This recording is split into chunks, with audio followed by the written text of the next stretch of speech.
సహజంగా ఇది రైతుల పండుగ సంక్రాంతి అంటే మన రాష్ట్రంలో అందరికీ మంచి జరగాలని చెప్పి రాష్ట్ర ప్రజలకి, రైతులకి, మహిళలకి అందరికీ కూడా మంచి జరగాలని చెప్పి కోరుకునేటువంటి పార్టీ వైఎస్ఆర్ కాంగ్రెస్ పార్టీ.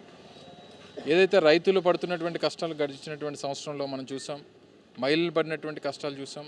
చివరికి వైద్య విద్య అనేటువంటిది గత సంవత్సరంలో ఏ రకంగా పేదవాడికి దూరం చేశారనేటువంటిది కూడా మనం చూసాం. సో ఈ క్రమంలో మెడికల్ కాలేజీలు ఏదైతే ఒక గొప్ప ఆలోచనతో రాష్ట్ర వ్యాప్తంగా ఒక 17 మెడికల్ కాలేజీలు నిర్మాణం చేయాలి. స్వతంత్రం వచ్చిన దగ్గర నుంచి కూడా కొత్త మెడికల్ కాలేజీలు ఏ ప్రభుత్వంలో కూడా రాలేదు. ఈ వచ్చినటువంటివి కేవలం 11 వచ్చాయి. మనం వచ్చిన తర్వాత వీటిని ఒక 17 మెడికల్ కాలేజీలు తీసుకురావాలని చెప్పి ఒక ఆలోచన చేసి 7 పూర్తి చేసి 10 ఏవైతే నిర్మాణంలో ఉన్నటువంటి వాటిని తీసుకుని వెళ్ళి ప్రైవేట్ వాళ్ళ చేతిలో పెట్టాలనేటువంటి ఒక దుష్ట ఆలోచనని ఈ ప్రభుత్వం తీసుకుంది. సో దీనికి వ్యతిరేకంగా కోటి సంతకాల సేకరణ కార్యక్రమం చేసాం. జగన్మోహన్ రెడ్డి గారు అనేక కాలేజీల దగ్గరికి పర్యటన చేశారు.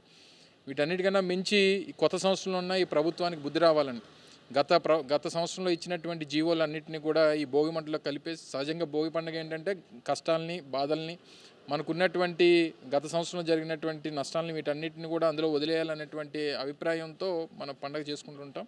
సో